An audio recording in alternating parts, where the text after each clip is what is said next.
Good evening, ladies and gentlemen. Such a pleasure to have you on board tonight. Baruch Hashem. Today we're going to study the Parashat Mishpatim, and there's a fascinating thing happening at the end of the parasha that I would like to share with you, and so much to learn from. The pasuk tells us at the end that throughout the Matan Torah, there was a little bit more than just what we know. And this is at the end of the parasha of Mishpatim. I'm just going to quote 2-3 pesukim, and we're going to discuss a little bit. It says, "Vayal Moshe ve'Aharon Nadav va'Avihu v'shiv'im miziknei Israel." So the 70 elders, Moshe, Aharon, and the two children of Aharon, Nadav and Avihu, went up. They went up the mountain. Vayir'u, pay attention to these words, Rabotai. It's not simple to translate. I'm going to translate literally. Vayir'u et Elohei Israel. And they saw the God of Israel. What does seeing the God of Israel mean? I thought that you can't see the God of Israel. Rashi says, Nistakelu. The presence of God was so present, was so strong, was so beautiful. Nistakelu, they gazed, they looked. Venitchayevu mita. And they were hayav mita. They were deserving of the death penalty for doing that. Ve'el atzilei bnei Israel lo shalach yado. And the elders of Israel, Hashem did not send his hand. We'll see what that means. Vayechezu et ha'Elohim, vayochelu, vayishtu. They saw God again. Vayochlu, vayishtu. They drank and they ate. On this expression of they saw God and they ate and they drank, Rashi has an explanation. And he says the following. From this we'll learn that in reality, the elders deserve to be punished. Why? Like Rashi says clearly, Rashi says, Hayu mistakelim belev gas. They were, in a disrespectful manner, gazing at the presence of God. Why? Because the pasuk tells you what were they doing while they were gazing. They ate and they drank. While they were eating and drinking, they were looking at God. Or after looking at God, they went to drink and to eat. What kind of immature reaction to a situation like this? So let's try to summarize a little bit so we have a little bit more clarity. According to Rashi, this is the literal translation of the pasuk. The pasuk is telling us they saw God. They saw God. This is the first and last time that something like this could happen. I guess when God comes down to the Mount Sinai, he presents himself, he talks to Bnei Israel, there's a certain closeness and there's a certain visibility that is able to be happening. Now, when Moshe takes the elders and his brother and his nephews with him up the mountain, they have a closeness with God even more than the other people. Now, if I tell you, come with me, I'm going to show you God. You're going to see God. How are you going to react to this? I don't know because I never saw God. You don't know because you never saw God. And I don't even know what it means to see God because I was taught in school and I thought my whole life that you cannot see God. So whatever that means, it's a big deal. It's a big deal and it's a big exception to the rule because nobody ever saw God. So whatever they saw of God, it's a very, very big deal. And not everyone is able to do that. Only the elders and Aharon and the two children of Aharon, they're able to do that. How would you react? Use your mind, use your imagination. How would you react to that? Definitely not by inviting everyone for a barbecue. Let's go and have dinner. You can have dinner. Maybe a few days later you could celebrate something happened. I don't know. But here, Rashi says they were chayav mita. They were deserving of the death penalty for what they did. Number one, because they looked. Number two, because how they looked. Because if they looked into that with disrespect, then it's a terrible mistake that they did. Now, I would like to try to understand this episode based on a description by William Manchester of the day, November 22nd, 1963. This is the day that John F. Kennedy was shot and murdered. This was a day that some people did some very interesting things. And I'm going to read to you the closest circles of the president did not know how to react. Pay attention. I'm going to read a couple of pieces from a book from William Manchester. He says the following. We're going to give 6 examples. Number 1, the president's senior military commander ignored the signal corps and its superb communications, and instead made a credit card call to the operator of the White House. And he left 2 messages in the following order. Number 1, a message to his wife. Number 2, a request for information on any intelligence on a plot against the country. Of course, the ridiculous part here is that he's first sending a message to his wife, and then he's trying to find out if there's any plot on the country in the United States against the United States. Number 2, second example, a brave Secret Service officer who had given his jacket to cover the gaping head wound of the injured president. So this is probably the closest guy who is covering the head of the president. Used his jacket for that. And what did he do? Ran to and fro in the hospital trying to borrow a jacket. At this time of grave emergency, he was concerned about his propriety in dress. Oh, I lost my jacket. So of course, what comes to mind? I have to find another jacket. Ridiculous. Third example, an experienced reporter left the scene and went elsewhere in order to find out what is new in the world. Number 4, the secretary of the president, in this excitement, concluded that the president would not be able to keep an imminent speaking engagement and that the vice president would have to substitute for him. She was concerned that the vice president would not have a large enough audience and therefore made off immediately to the site of the address. Another ridiculous attitude. Number 5, the clerks at the hospital insisted upon registering the president in usual bureaucratic form. So they write the name. And what is the name of this patient? You don't know the name of the patient. No, you have to write down. Kennedy, John F. White male. Yani, they didn't know if it was white male, if it was Latino, right?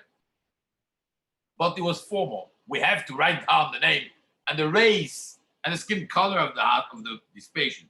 And number 6, and last example, one of the most distinguished aides to the president was stopped by a woman at the desk and obediently proceeded to sign in, printing his name, laboriously. Here you have 6 examples of people who have acted irrationally in the wake of a situation that is abnormal. And what is the conclusion on that? And he says in the book, apparently, when confronted by an unimaginable event which cannot be assimilated or understood, the human mind turns from the center to the periphery.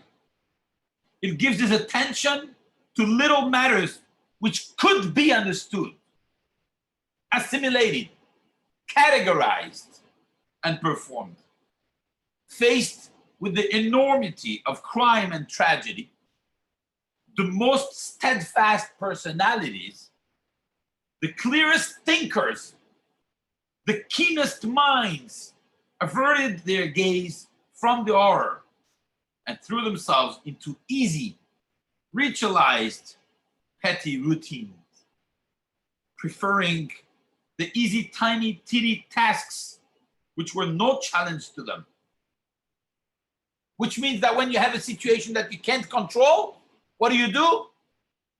You corner yourself into a safe zone that you could understand, almost protecting himself. I think the best example is the Secret Service officer. He used this jacket to cover the president's blood.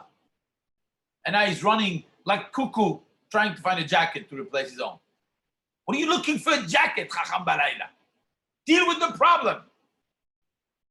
What happens is that when the problem is too big, when the news is too enormous, too shocking, a person locks himself or herself in a safe zone and tries to understand the surrounding, because we are made in a way that we like to be in control, or we like to understand what's going on.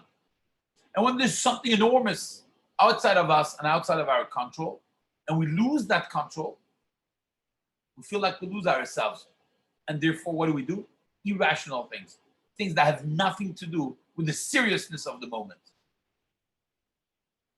I would like to share with you that personally, I have a little bit this attitude. You know, sometimes I matured a little bit. When I was younger, I would go to a funeral, and there are different ways of reacting to a very sad news.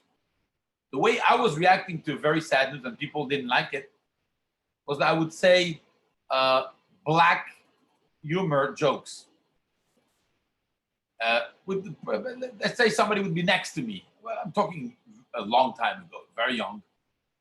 That's how I would react to tragedy, by saying a joke, by trying to minimize the problem. Some people react to a situation by crying. A lot of people do that. What's interesting, by the way, is that it goes both ways. It doesn't have to be something negative. It could be also something positive. You see that it's the same reaction. When a person is going through a difficulty, a person is crying, for example, when something sad happens. But pay attention, when an extreme emotional happiness happens to a person, it's the same reaction.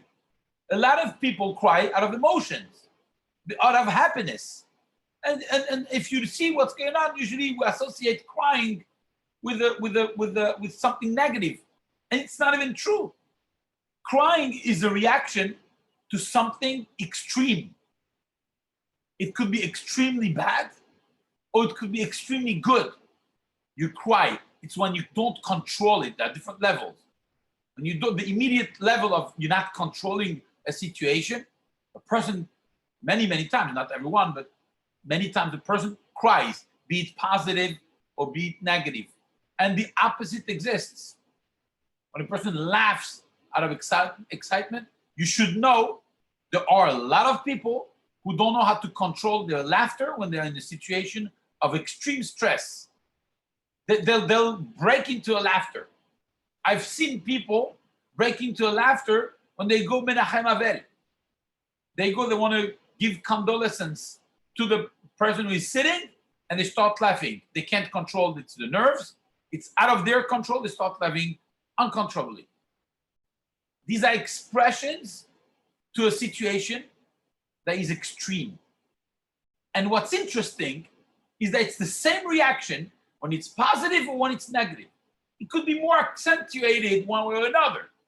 But when it's very extreme, you could expect laughter in both sides, or you could expect crying in both sides, which is the out of control. And with that, we may start to understand what happened to these people. Pay attention to the following, Rabotai, and I'll bring you proof to this. Moshe Rabbeinu has such a strength of character that when the Torah says panim el panim al daber bo, God could talk to Moshe face to face. Isn't it a description of just strength of character and control? That although talking to God face to face must have been an extreme experience. You know the stress that could go into that? God is talking to you face to face. He never spoke to any individual face to face. Yet we don't find Moshe fainting or crying or laughing uncontrollably. We find Moshe steadfast and calm. And this is extraordinary. We never think about this, by the way. For me, it's also a revelation. I'm thinking about this concept today. It's the first time I think about this. Moshe stays full control, although something extraordinarily big is happening in his life. And I'll take our subject back to its place. You have these people, Aaron, the children of Aaron, and the 70 elders, who are introduced to an experience that never happened before. And I don't know what it is exactly. I just read the description of the Torah. Vayir'u et ha-Elokim. They saw God.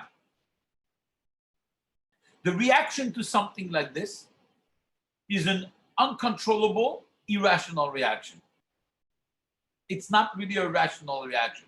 And I'm going to prove my point from a Gemara. But at this point, bear with me. It's not a controllable reaction. It's not something they know how to deal with. It's not something they ever saw. Can you imagine the level of intensity that they saw God? Never happened before, never will happen again. And that moment, they lose control completely and they start doing things that are not things they should have been doing. And that's why Hashem doesn't get upset, because he knows that it's not in their control. So Rashi says they were chayav mitah, but el atzilei bnei Yisrael lo shalach yado. Hashem did not apply any justice in this situation. Why? Because what do you expect from them? They're in a situation of extremity that never happened before. The only one who is steadfast, who is it? Moshe Rabbeinu. I'll prove to you that this concept of an extreme spiritual revelation could bring a person on the verge of becoming crazy almost. Don't you remember that the Gemara tells us there were 4 individuals shenichnesu la pardes, who entered the pardes. Normally is translated as a beautiful garden. What the Chachamim meant to say is that they entered an area of Torah that is not permitted to all. The pardes refers to the last one. Pardes is Rashi Tevot, Peshat, Remez, Derush, Sod. Pshat is the simple explanation of the Torah, or the halakha, the reading of the Torah that is open. The Remez is the hints of the Torah. You talk about gematriot and about things that are hidden from the Torah. Derush is not the literal reading of the Torah. Darush, when you explain, an homiletical explanation. And then the Sod. Sod is the secret, is the Kabbalah, is the deepest of the depth of the Torah. When a person enters the Pardes, it means simply that he went very, very deep into the Torah. Maybe in areas they was not permitted to go. Why? Because there it is similar to the expression we are discussing, which is Vayir'u et Elokim, they saw God. When you are exposed to a certain aspect of divinity and spirituality that is not open to all, then you risk a lot because you don't know how you're going to react to that. It's too much to handle. It's too extreme. It's not just tears or laughter. I mean, it's irrational behavior, like something that happened for those who were very close to JF Kennedy when it happened. But much more than that, to see God, to hear God, to gaze Kabbalistic concepts when a person is not ready for it, very dangerous. And the Gemara tells us out of 4 great Chachamim, only one survived. One died, one was insane, and one went back into his belief in God. They couldn't handle the pressure and the strength that was coming with. They just couldn't take it. It was too big. You see, great Chachamim, we talk about Tanaim. Only Rabbi Akiva came out perfect from that. Because he was like Moshe Rabbeinu, he was ready for that. The other Chachamim, they were not ready for that. And they failed. It was too big. Because when something is out of our control, then a person loses it. Can't control it. It's out of control, irrational behavior. Maybe that's the pshat. Torah is telling us when they saw God, they started eating and drinking. What are you doing? It's like this guy is looking for a jacket, for a replacement, because his jacket is full of blood from the president's blood. What are you doing? Doesn't make sense. Doesn't the Torah tell us that when Bnei Israel heard the words Anochi Hashem Elokecha, what happens? The Midrash says, Parcha nishmatam ba'avir. Their neshama left. They died. It was even more than the experience of this one. The body couldn't handle it at all. Couldn't take it. So what did they do? Irrational thing. Well, in this case, it was out of their control. It was so out of their control that they just died. And then God blew again neshama into them. Extreme situations bring irrational behavior. We see this happening, like we said before, not only in negative, could be also in positive. I'll give you an example. I'll give you 2 examples. One negative, one positive. Sometimes, when lo alenu, there's somebody who loses a family member unexpectedly.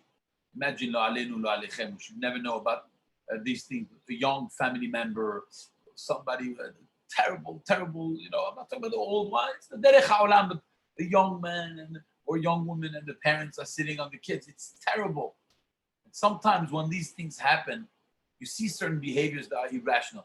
I saw once how a person threw himself on the grave of one of his family members. And you're like, what are you doing? Well, the person is irrational because the severity and the seriousness of the moment is such that his body cannot handle it. And that's when an irrational behavior starts. Or they cry without control or scream without control or things like this that show you when a person is outside of a situation of control. When it's negative, in this case, in this example, they could do things that are irrational. I'll tell you on the positive, an example that happened to me a long time ago. I was a long time ago, I'm talking maybe 15 years ago. I was, don't ask me how it happened, but I was sitting with someone and we were downstairs we were playing, I'm going to try to explain. We were playing with a ping pong or a tennis ball. It was a tennis ball on a table. And you know the garden tables that have a hole in the middle where you put the umbrellas?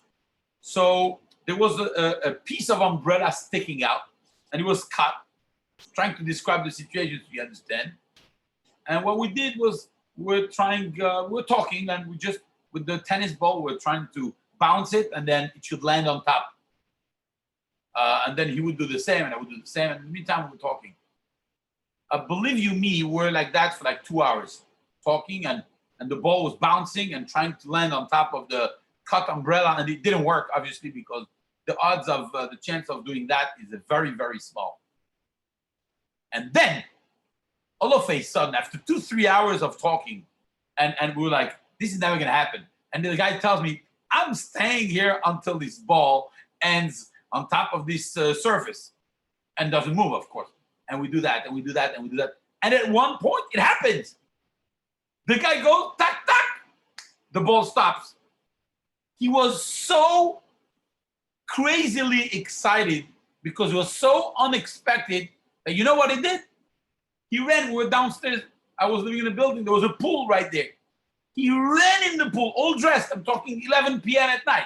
Jumped in the pool with his clothes, his phone, everything in there. I'm like, what did you do? I don't know. I was so ecstatic. I was the climax of happiness. I jumped in the pool all dressed. That's irrational. You know why? Because there was an extreme moment of happiness, or an extreme moment of sadness, or an extreme moment of anything that comes into the life of a person, and a person loses control of emotions, and an irrational behavior happens. I'll give you another 2 examples like this, and we'll move on. After the Holocaust, a lot of people could not take what happened to them. They had lived the most extreme experience a human being could see. Many lost the whole family there, and with the family that they lost also their faith, and they lost their balance, and they had the consequences from that for life. There are even books that talk about the second generations after the Holocaust survivors, having ramifications in the upbringing, the education they got. And it's very sad. But there were reactions that were very, very not controlled. Because again, the reaction to an extreme situation such as the horror of the Holocaust is not something a normal human being could deal with. And therefore it was out of their control. 3 years after the Holocaust, the state of Israel was born. And again, it's the same situation of an extreme happiness on the other side, which means the extremity of not understanding what happened there. When you think the Klal Israel is crushed to the ground, the ashes of a third of the Klal Israel were burnt inside the ovens. And what? We're building the state of Israel, a thing that did not happen for 2,000 years? Again, and bear with me on that, an irrational behavior happens. Think about the following. How many people who do not believe in anything of Torah moved to Israel? Tons. The early Zionists had no interest in planting the Torah, in growing the Torah, quite the opposite. And then I would meet someone and ask, I would love to, and say, so why are you going to Israel? If you don't believe in the Torah, you don't believe in religion, I don't know if you believe in God or not, doesn't matter. The point is, you decided to move to Israel out of all the countries of the world. Go to Peru, go to the Maldives, go to Mongolia, go wherever you want, in a place that they don't know you're a Jew. And some did that. But the extreme happiness of having a place and a Jew is always connected brought them to do things that are irrational. I believe, you don't have to agree with me, I believe there's a connection there. Extreme sadness and difficulty of the Holocaust, extreme happiness and satisfaction and celebration, the state of Israel. In both cases, something irrational could come. And here too, something irrational could have come at this moment.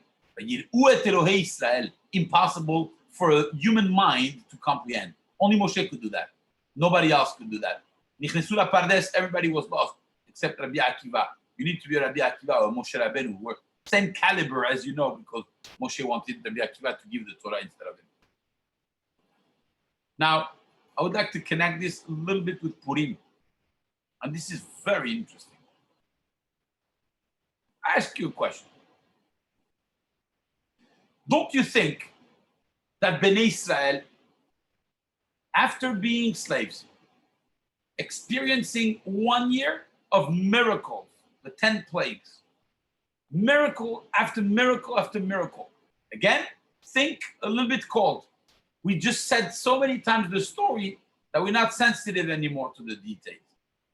But to see a miracle, imagine for a second that you're opening your faucet in the morning, you brush your teeth, and it's water. And the guy next to you, the Egyptian, is doing the same thing, and it's blood. And then you switch faucet with him.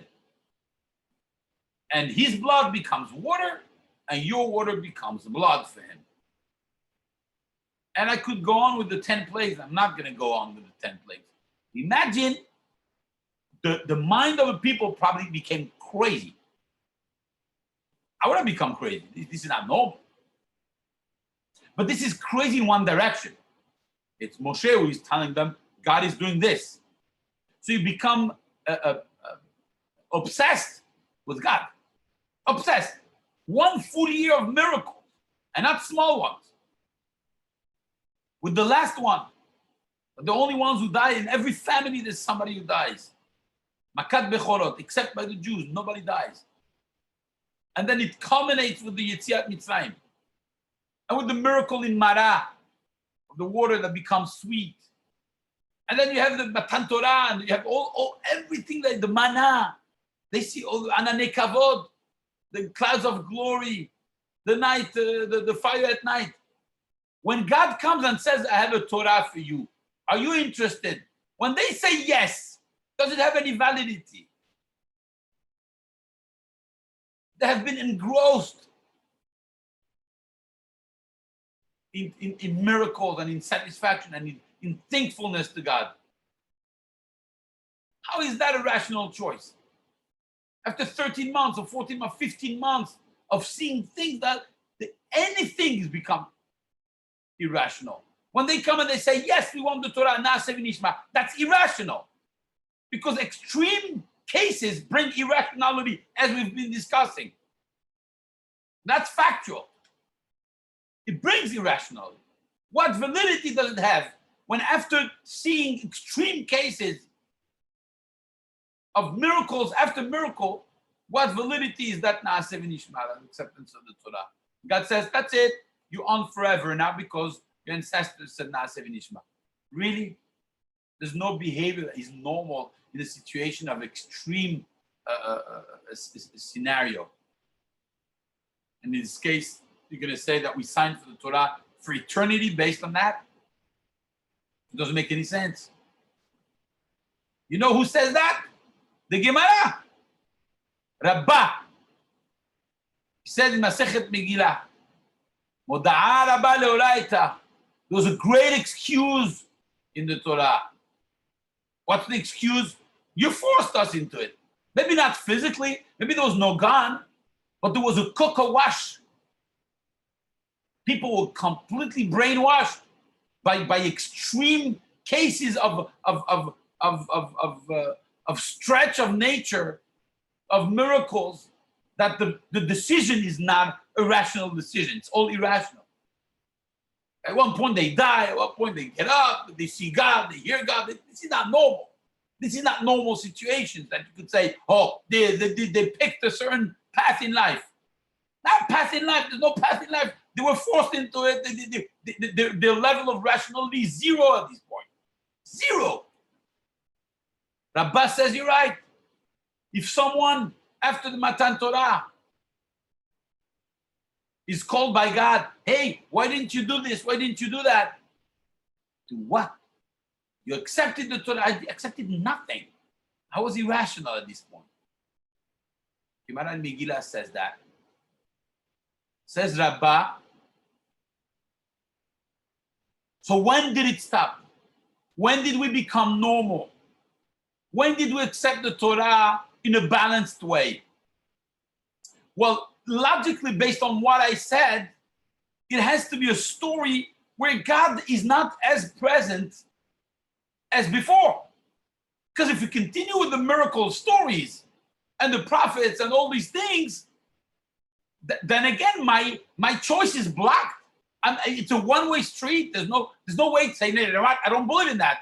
I don't want to go with that. I'm not making a decision. When is that story, Rabotai? When is the first time in history that there's a perfect balance between bad and good, between revelation and no revelation? Meaning that if you want to find God, you find him.